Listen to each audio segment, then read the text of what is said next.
Hello friends, થોડુંક chapter બાકી છે, પૂરું કરી દઈએ. વાત કરીએ પ્રકાશ અવધિની.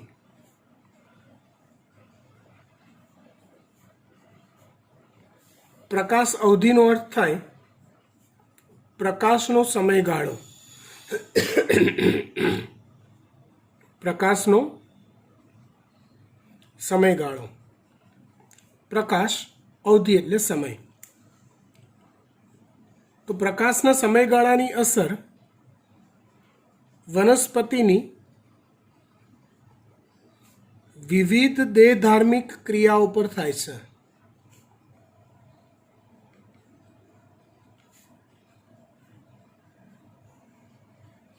પ્રકાશના સમયગાળાની અસર વનસ્પતિની વિવિધ દેહધાર્મિક ક્રિયાઓ પર થાય છે, જેમાં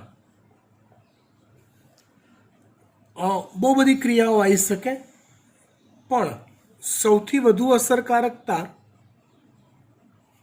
પુષ્પ સર્જનની પ્રક્રિયા પર થાય છે. સૌથી વધુ અસર એની પુષ્પ સર્જનની પ્રક્રિયા પર થાય છે.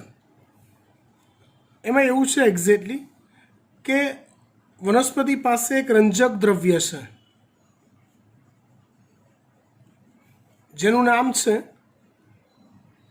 ફાઇટોક્રોમ. વનસ્પતિ પાસે એક રંજક દ્રવ્ય છે જેનું નામ છે ફાઇટોક્રોમ. આ રંજક દ્રવ્ય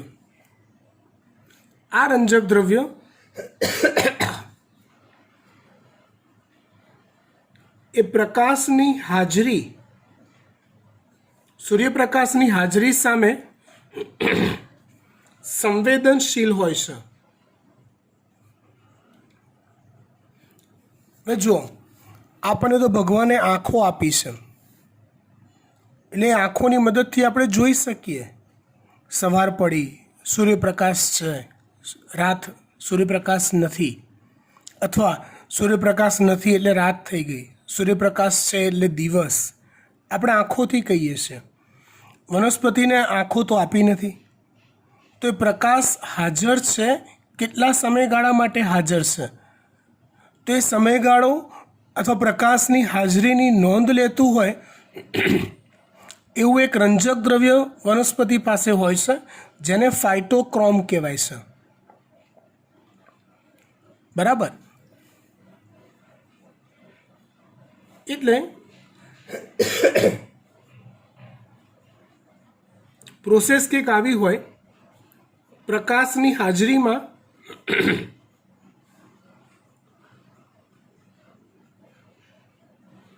ફાઇટોક્રોમ ઉત્તેજિત થાય,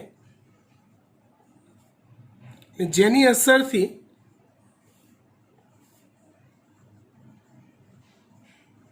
ફ્લોરિજીન નામના અંતઃસ્ત્રાવનો સ્ત્રાવ થાય, અને ફ્લોરિજીનની અસરથી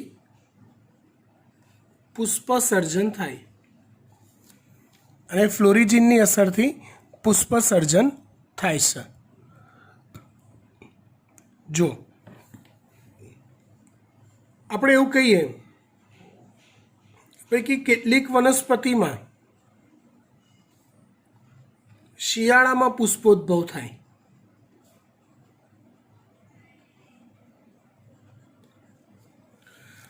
શિયાળામાં પુષ્પોદ્ભવ એટલે શું? તો કે શિયાળાની ઋતુમાં સૂર્ય ઉગે છે મોડો અને આથમે છે વહેલો. મતલબ સૂર્યપ્રકાશનો એક સંક્રાંતિ સમય અથવા જે એવરેજ ટાઈમ છે એના કરતાં ઓછા સમય માટે સૂર્ય હાજર હોય છે. હું શિયાળાની વાત કરું છું.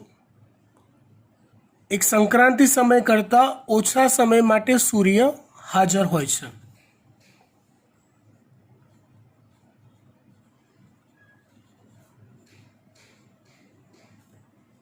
સંક્રાંતિ સમય કરતાં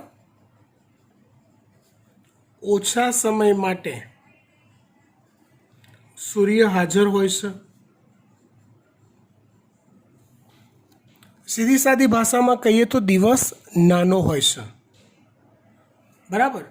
તો જો આવા સમયે શિયાળો મતલબ કે સંક્રાંતિ સમય કરતાં ઓછા સમય માટે સૂર્ય હાજર હોય એવા ટાઈમે જો વનસ્પતિ પુષ્પોદ્ભવ દર્શાવે તો એને લઘુ દિવસી વનસ્પતિ કહેવાય છે. એને લઘુ દિવસી વનસ્પતિ કહેવાય છે. અને કેટલીક વનસ્પતિમાં એવું થાય છે, ઉનાળામાં પુષ્પોદ્ભવ થાય.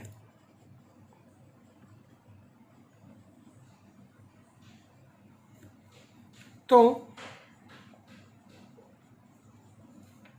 સંક્રાંતિ સમય કરતાં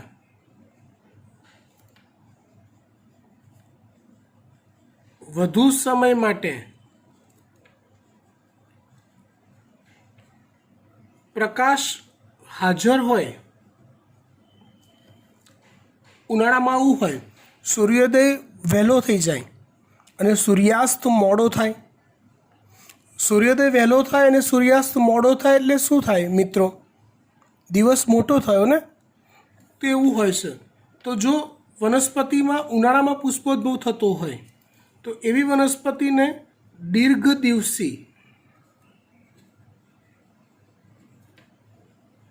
વનસ્પતિ કહેવાય છે. એવી વનસ્પતિને કેવી વનસ્પતિ કહેવાય છે? દીર્ઘ દિવસી વનસ્પતિ કહેવાય છે. હવે વનસ્પતિ દીઠ આ સિસ્ટમમાં ફેરફાર હોય. સમજો, ધારો કે હું લઘુ દિવસી વનસ્પતિની વાત કરું તો નિયત સમય કરતાં ઓછા સમય માટે પ્રકાશ હાજર હોય તો જ ફાઇટોક્રોમ ઉત્તેજિત થઈને ફ્લોરોજિનનો સ્ત્રાવ થતો હોય આની અંદર. સામે દીર્ઘ દિવસીમાં કેવું હોય? નિયત સમય કરતાં વધુ સમય માટે જો પ્રકાશ હાજર હોય તો જ એ ફ્લોરિજિનના સ્ત્રાવને પ્રેરતો હોય. ખબર પડી વાત? એવી રીતે કેટલીક વનસ્પતિ એવી હોય કે જેમાં પ્રકાશના સમયગાળા સાથે કોઈ લેવા દેવા ના હોય. તો એવી વનસ્પતિઓને તટસ્થ દિવસી વનસ્પતિ કહેવાય છે. એવી વનસ્પતિઓને કેવી કહેવાય? તટસ્થ દિવસી વનસ્પતિ કહેવાય કે જેમાં પુષ્પોદ્ભવને પ્રકાશના સમયગાળા સાથે કોઈ લેવા દેવા હોય નહીં. સમજી ગયા વાત? ઓકે. પ્રકાશ અવધિની અંદર આટલું જ.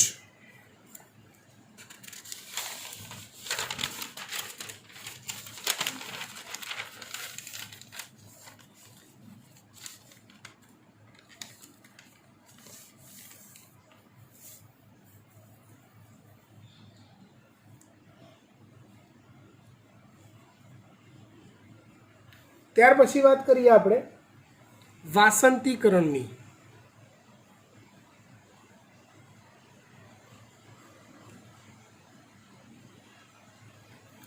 ચોપડીમાં વાસંતીકરણની જે સમજણ આપી છે અધૂરી આપી છે. એક્ઝેક્ટલી પૂરું એનું અર્થઘટન થાય, સમજણ પડે એવો કોઈ મિનિંગ આપ્યો નથી. તમે 5 વાર 6 વાર 7 વાર વાંચશો ને તો બી તમને એવું થશે કે આ શું કહેવા માગે કે સમજણ નથી પડતી. બરાબર? આપણે એક્ઝેક્ટ ડિટેલ જે એની મેઇન વાત છે આપણે સમજાવી દઈએ. એ સમજી લેશો એટલે બધી ચોપડીની ખબર પડી જશે. વાસંતીકરણ એક પ્રક્રિયા છે.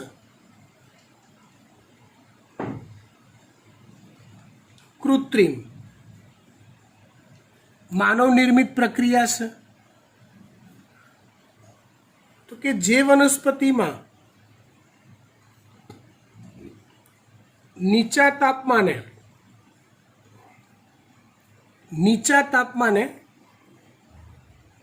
કે ઊંચા તાપમાને વૃદ્ધિ ઝડપથી થઈ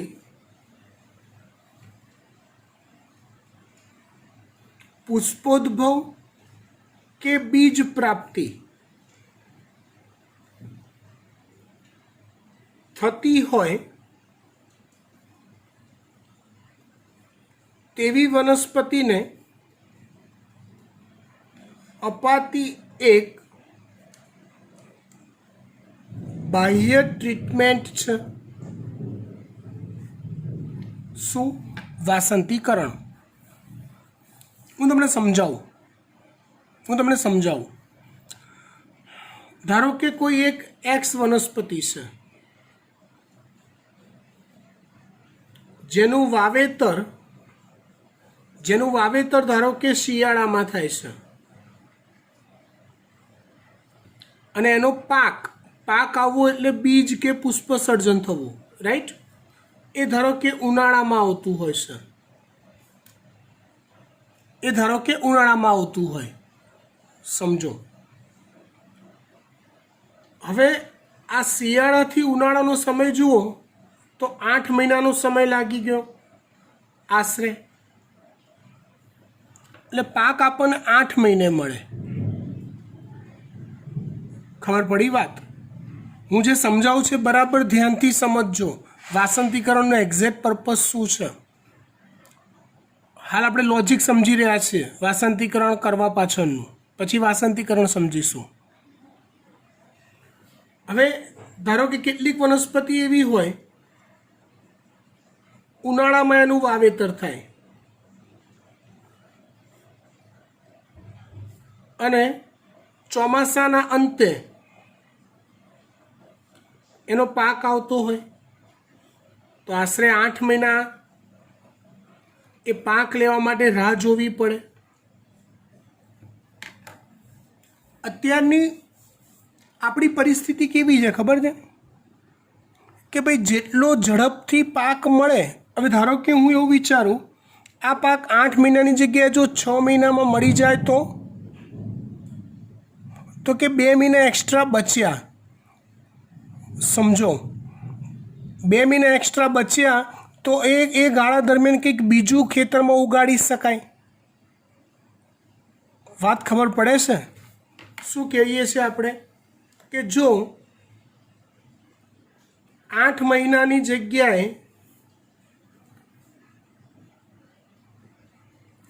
6 મહિનામાં આપણને આપણું જોઈતું ઉત્પાદન મળી જાય તો ફાયદો થાય. નવો પાક લઈ શકાય, ફાયદો થાય અને નવો પાક લઈ શકાય. સાચી વાત ને? હા. તો વાસંતીકરણ એ પ્રોસેસનું એક નામ છે. હું તમને સમજાવી દઉં. ચલો હું આ પહેલી વનસ્પતિની પહેલાં વાત કરું.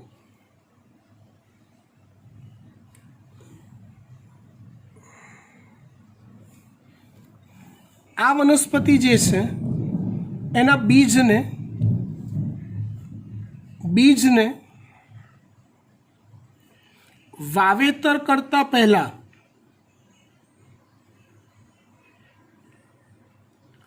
ખૂબ નીચા તાપમાને, ફ્રીજ જેવું, કોલ્ડ સ્ટોરેજ જેવું ભીના કરી અથવા પલાળીને રાખવામાં આવે છે થોડાક દિવસ.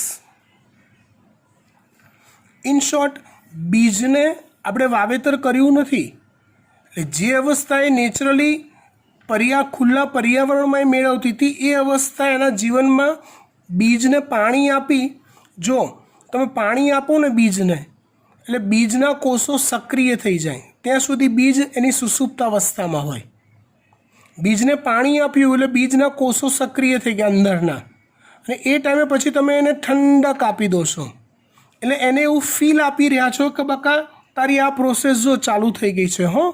આ પ્રોસેસ તારી ચાલુ થઈ ગઈ છે. સમજ્યા? અને પછી એનું વાવેતર કરવામાં આવે છે તો આ પ્રોસેસ 8 મહિનાની જગ્યાએ 6 મહિનામાં પૂરી થઈ જાય છે. એટલે જે અવસ્થામાં એ વૃદ્ધિમાં જે 4 મહિના શિયાળાના કાઢે છે એની જગ્યાએ 2 મહિના કાઢીને પોતાનો જોઈતો પાક આપણને આપી દે છે. ખબર પડી વાત? સેમ વે ઉનાળામાં ઉગતી વનસ્પતિને શું કરાય તો બીજને ભીના કરીને ઊંચા તાપમાને રખાય થોડાક દિવસો સુધી. બેનિફિટ તમને ખબર પડી ગઈ? સમજી ગયા ને? આ પ્રોસિજરને વાસંતીકરણ કહેવાય. આનો એક તો આ ફાયદો છે કે ભાઈ તમે પાક વધુ માત્રામાં લઈ શકો. અને બીજો એક ફાયદો કહું કે ગ્લોબલ વોર્મિંગના કારણે હવે ઋતુઓનું કશું નક્કી નથી હોતું. વરસાદ ચોમાસું શરૂ થયા પછી મોડો આવે યાર, મોડો જાય, જ્યારે ન પડવો જોઈએ ત્યારે પડે. એવા સંજોગોમાં ધારો કે ચોમાસું શરૂ થયું અને વાવેતર કરવાનો ટાઈમ આવ્યો, સમજો વાવેતર કરવાનો ટાઈમ આવ્યો અને વરસાદ ના આવ્યો તો, અને વરસાદ ના આવ્યો તો શું કરવાનું ભાઈ? તો કે ચિંતા નહીં, ભલે લેટ વરસાદ આવ્યો, બીજનું વાસંતીકરણ કરીને મૂકી રાખીશું. એટલે પછી ભલે લેટ વરસાદ આવ્યો, લેટ વાવેતર કર્યું, પણ પાક તો એની સિઝન પ્રમાણે ઓન ટાઈમ જ આપણને મળશે. સમજી ગયા? આ વાતને કહેવાય વાસંતીકરણ. ઓકે, ત્યાર પછી આગળ વાત કરીએ બીજની સુષુપ્ત અવસ્થા.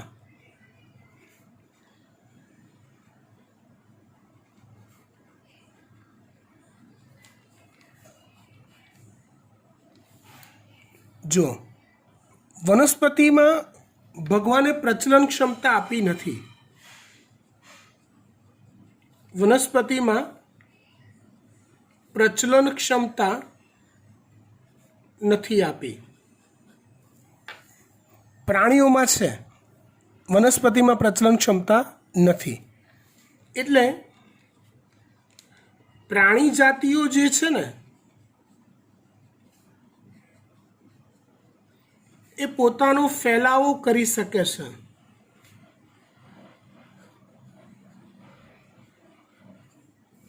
પ્રાણી જાતિઓ એ પોતાનો ફેલાવો કરી શકે છે, પણ વનસ્પતિ જાતિઓ પ્રચલન કરીને પોતાનો ફેલાવો કરી શકતી નથી. વનસ્પતિ જાતિઓ પોતાનો ફેલાવો કેવી રીતે કરે?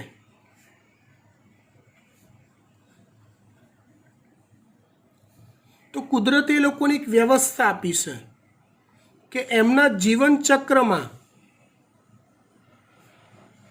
બીજ નામની એક એવી રચના છે કે જે પોતાના સર્જન પછી, બીજ એક એવી રચના છે કે જે પોતાના સર્જન પછી સુષુપ્તાવસ્થા માણે છે. મતલબ જેવું બીજ ઉગે તરત એનું વાવેતર થઈને નવો છોડ બનતો નથી. એ બીજ કુદરતી રીતે ડ્રાય થઈ જાય છે, સુકાઈ જાય છે અને બીજાંકુરણ પામતા નથી. મતલબ વનસ્પતિનું જીવનચક્ર સ્ટોપ થઈ જાય છે. કુદરતમાં આવું થાય છે. આપણે આપણા ઘરમાં જે બીજ સ્ટોર કરેલા છે, ઘઉં, ચોખા, કઠોળ, બરાબર, એ બધા સુષુપ્તાવસ્થાના બીજ કહેવાય. એ વાત અલગ છે કે આપણે આપણો વપરાશ કરવા માટે સુષુપ્તાવસ્થાને લંબાવીએ છીએ. હા, ઘઉંને દિવેલથી મોઈ દઈએ, પાણી ના મળે, ભેજ ના મળે, ઓક્સિજન ના મળે, એ બધી વ્યવસ્થાઓ આપણે ગોઠવીએ છીએ. કઠોળને એરટાઈટ બરણીઓમાં રાખીએ છીએ, એનું બીજાંકુરણ ના થવું જોઈએ માટે. ખબર પડી વાત? તો એ બીજાંકુરણ, સુષુપ્તાવસ્થા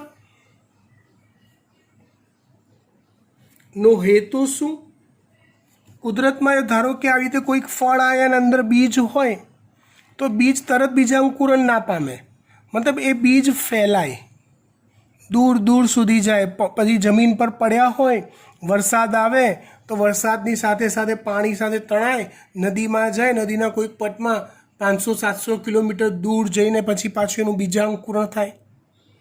કોઈક ઢોર ઢાંખર દ્વારા બીજ ખવાયા હોય, એ ઢોર ઢાંખર ચાલતું ચાલતું ચાલતું ક્યાંય આગે જાય, દૂર જાય ને ત્યાં જઈને પોદળો પાડે, મળ કાઢે ને મળમાં એમાં બીજ આવી ગયા હોય. કેટલાક બીજ પક્ષીઓ દ્વારા આ જ રીતે આગળ સુધી ફેલાવો પામતા હોય. મતલબ વનસ્પતિનો ફેલાવો થાય ને એ હેતુથી કુદરતી આ સુષુપ્તાવસ્થા નામની વ્યવસ્થા ગોઠવી છે. એનો હેતુ છે વનસ્પતિઓનો ફેલાવો. બીજની સુષુપ્તાવસ્થાની વ્યાખ્યા શું આપી શકાય? તો કે બાહ્ય પરિબળો. બાહ્ય પરિબળો એટલે કયા સમજવાના? બીજની બહારના પાણી છે, ઓક્સિજન છે, તાપમાન છે, આ બધા એવા પરિબળો છે કે જે બીજાંકુરણ માટે જરૂરી હોય. સમજો, તે બાહ્ય પરિબળો અનુકૂળ હોવા છતાં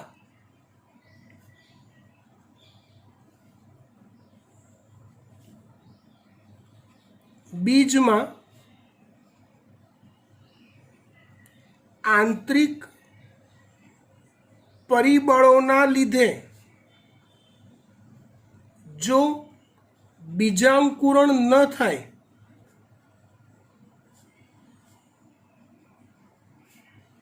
તો તેને બીજની સુષુપ્તાવસ્થા કહેવાય છે.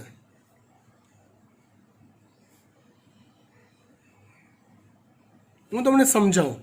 ધારો કે તમે આજે કુંડામાં 10 મગના દાણા વાયા.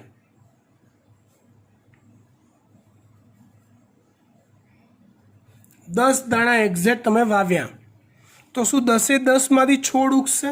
તમે વાવ્યા એટલે પાણી આપ્યું, ઓક્સિજન મળી ગયું, બધું થયું, તો બી એવું થશે કે 2 કે 3 બીજ એવા હશે કે જેમાંથી બીજાંકુરણ નહીં થયું હોય. ઇન શોર્ટ, તમે બાહ્ય પરિબળો અનુકૂળ કરી દીધા છે, પાણી, ઓક્સિજન, તાપમાન આપી દીધું જોઈતું હતું એ, પણ આમ છતાં બી કેટલાક બીજમાં બીજાંકુરણ ન થયું. તે ન થવા પાછળનું કારણ શું હોય? એના આંતરિક કારણો હોય.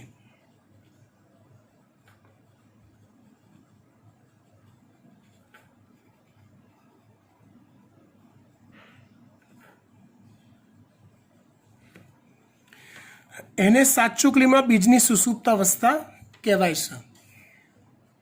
હવે આવા આંતરિક કારણો કયા?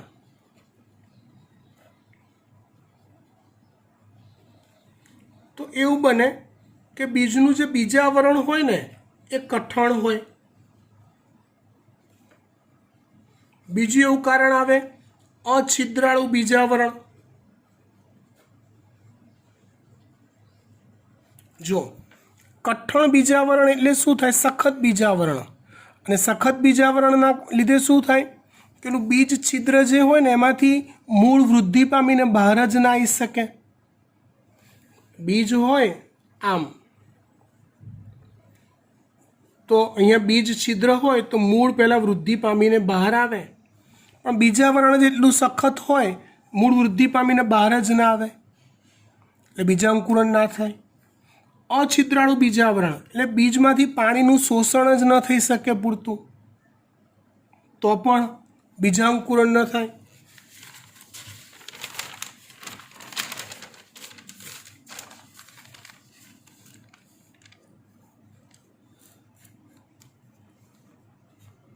અલ્પ વિકસિત ભ્રૂણ હોય. બીજની અંદર તમને ખબર હોય તો બીજની ગર્ભધરી હોય, ભ્રૂણાગ્ર, ભ્રૂણમૂળ, ઉપરાક્ષ, અધરાક્ષ જેવા ભાગો હોય. યાદ કરો, બીજમાં તમે બનાવતા હતા એવા ભાગો, અંદરની સાઈડ હોય આવા ભાગ, આવું દોરતા હતા 11માં. તો ભ્રૂણાગ્ર, ભ્રૂણમૂળ, ઉપરાક્ષ, અધરાક્ષ આવા ભાગોનો પૂરો વિકાસ ના થયો હોય, એના કારણે બી બીજાંકુરણ ન થાય. ભ્રૂણપોષ, ભ્રૂણને જરૂરી પોષક દ્રવ્યો અલ્પ વિકસિત હોય, તો પણ બીજાંકુરણ ન થાય. એબ્સિસિક એસિડ,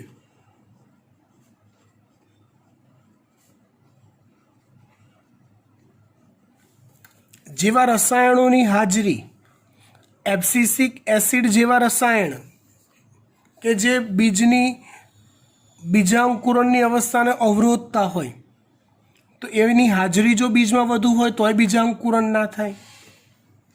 આ બધા એવા કારણો છે કે જેના કારણે બીજમાં બીજાંકુરણ ન થતા હોય.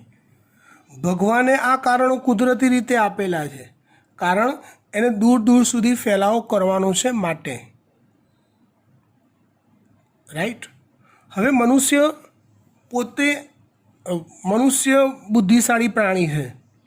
ભગવાને એને કીધું નહોતું કે તું બેટા ખેતી કર ને આવો ખેતી નામનો ધંધો કર. સમજો, પણ મનુષ્યએ ખેતી એક બિઝનેસ તરીકે ડેવલપ કર્યો છે. ખેતી એક બિઝનેસ તરીકે ડેવલપ કર્યો છે. ખેતીના બિઝનેસમાં ફાયદો ક્યારે થાય મહત્તમ?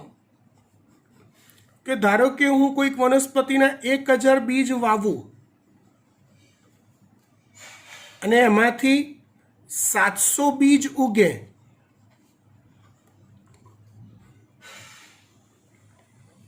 અને 300 બીજ ન ઉગે, તો નુકસાન વધારે થાય. ફાયદો ક્યારે થાય? તો કે 1000 બીજ વાવું એમાંથી જેટલા વધુ ને વધુ બીજ ઉગે ને તો વધારે ફાયદો થાય ધંધામાં, હે ને? તો જ વળતર વધારે મળ્યું કહેવાય. આ તો વેસ્ટ ગયા કહેવાય. ખબર પડી? આ વસ્તુ છે કુદરતી. સમજો, આ બધા કારણસર આ બીજ નથી ઉગ્યા, પણ મનુષ્ય શું કરે? તો કે કૃત્રિમ રીતે બીજની સુષુપ્ત અવસ્થા દૂર કરે.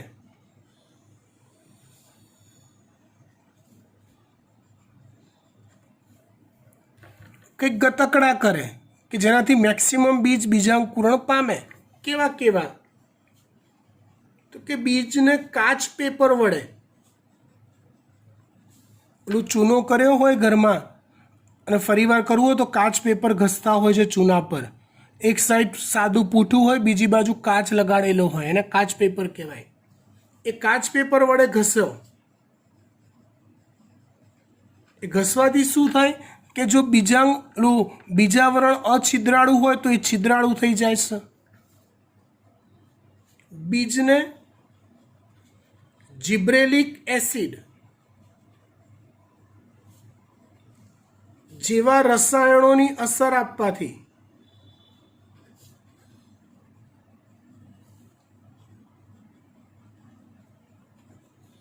બીજની સુષુપ્ત અવસ્થા દૂર થાય છે. બીજને કાચ પેપર વડે ઘસવાથી, જિબ્રેલિક એસિડ જેવા રસાયણોની અસર આપવાથી શું થાય છે? તો કે બીજાંકુરણ થઈ શકે છે. આ સિવાય બી બીજી ઘણી મેથડ છે, બરાબર? પણ અલ્ટિમેટલી પર્પઝ શું?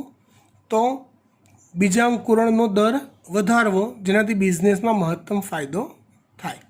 અહીંયા ચેપ્ટર સાથે આખું યુનિટ પૂરું થાય છે, રિપ્રોડક્શન. 2 યુનિટ પૂરા થયા આપણા નીટ લેવલે, જીનેટિક અને રિપ્રોડક્શન, બરાબર? ત્યાર પછી હવે આપણે જોઈશું બાયોટેકનોલોજી, બરાબર? કેમ કે બાયોટેકનોલોજીમાં મજા એ વસ્તુની છે કે ખાલી 2 જ ચેપ્ટર છે અને એમાંથી 8 થી 9 MCQ પૂછાય છે. 2 જ ચેપ્ટર અને 8 થી 9 MCQ, રાઈટ? એટલે બેનિફિટ રહેશે એની અંદર. હવે આનું હોમવર્ક અહીંયા લખી જ કાઢું છું.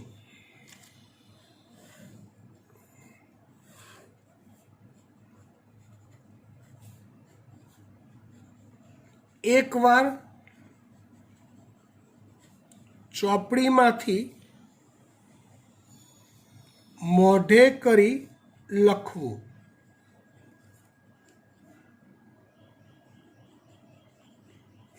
હાઇલાઇટરનો ઉપયોગ કરી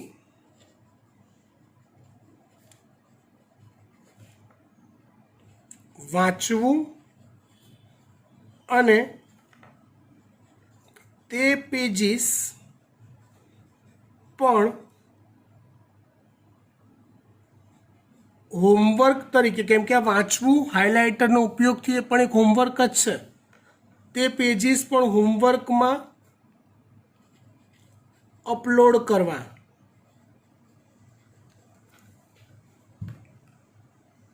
બરાબર? Okay, thank you, by.